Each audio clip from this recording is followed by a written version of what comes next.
healthy coffee substitutes. If you know me, you know I love coffee. I drink it every day, both for energy and for my health. But I also understand that coffee isn't for everyone. In fact, even some of the most die-hard caffeine addicts I know hate coffee.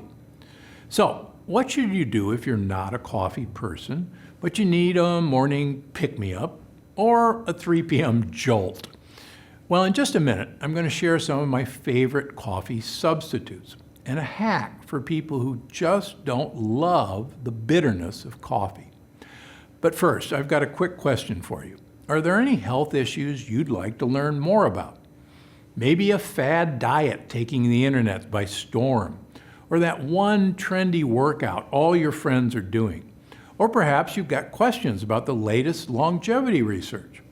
Whatever you're curious about, I'm here to help. So go ahead and leave a comment below and ask me anything you'd like. Then subscribe to this channel so you get updated when I answer your question. And if you were one of the people asking about coffee alternatives, today's your lucky day.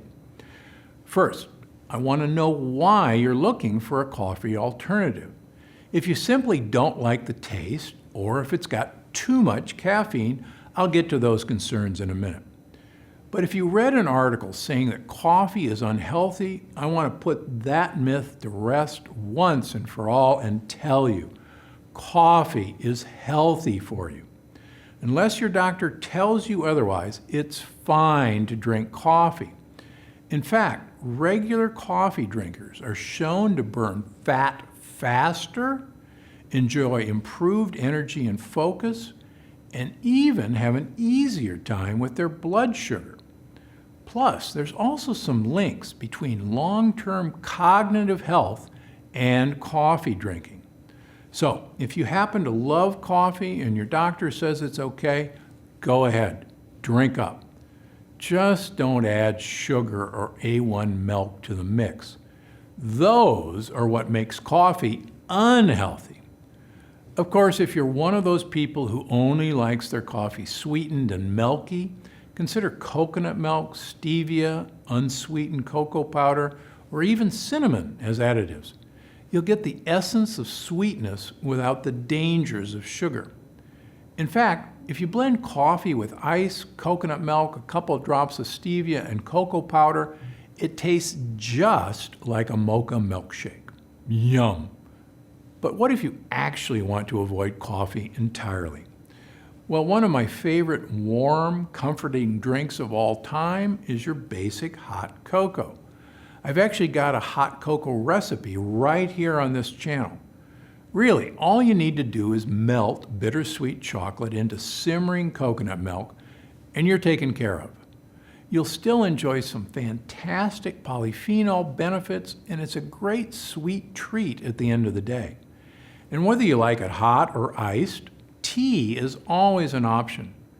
And better news, just about every unsweetened tea out there is plant paradox friendly. Now, I'm not talking about those fruit-flavored bottled teas. Of course, plain old tea is great, no matter how you brew it. That means black tea, white tea, green tea, and herbal teas are all on the menu, whether you drink them hot or cold. And the same goes for matcha, that polyphenol-dense powdered Japanese green tea.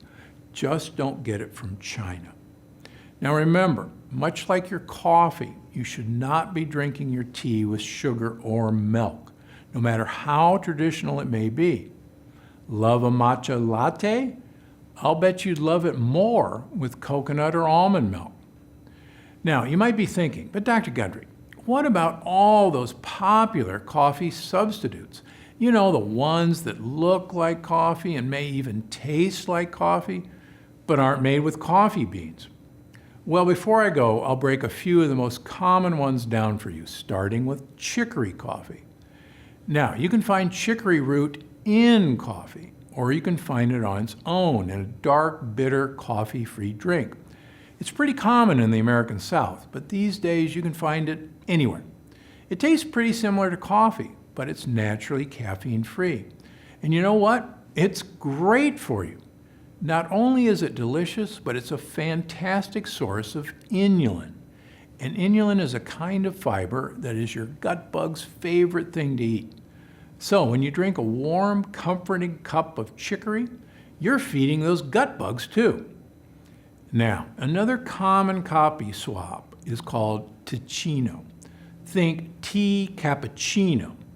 These are tea bags made primarily from carob, that not as delicious chocolate substitute. And these drinks are also pretty high in sugar because they're made with dates and other sweet ingredients. So in my opinion, they're best to avoid. Now, if you shop in health stores, you've maybe seen containers of mushroom coffee. And in case you were wondering, yes, there's actually a drink made from mushrooms. And an important note, a lot of mushroom coffee contains both mushrooms and coffee. So if your doctor has told you to skip coffee, read your labels carefully. But for most people, because mushroom coffee features nutrient-rich mushrooms and no added sugar, it's a great swap out for coffee, just not a caffeine-free one. Another great coffee substitute is actually tea, rooibos tea. This strong dark tea comes from South Africa. It's low in tannins, but high in other health-boosting polyphenols. Now, because it's low in tannins, that means it doesn't get bitter, even when you steep it a long time, which means you can brew this tea as dark as coffee without sacrificing flavor. Now, before I go, I need to share a pretty important warning. You see, there's one coffee substitute that you should avoid at all costs, and it's a pretty well-established one. It's called Postum, and it's been around since 1895. But that doesn't mean it's good for you. Not only does it taste not so great, at least in my opinion, but it's made with 3 remarkably unhealthy ingredients: wheat, wheat bran, and molasses. That's right, this coffee swap is basically brewed lectin. So steer clear, no matter what.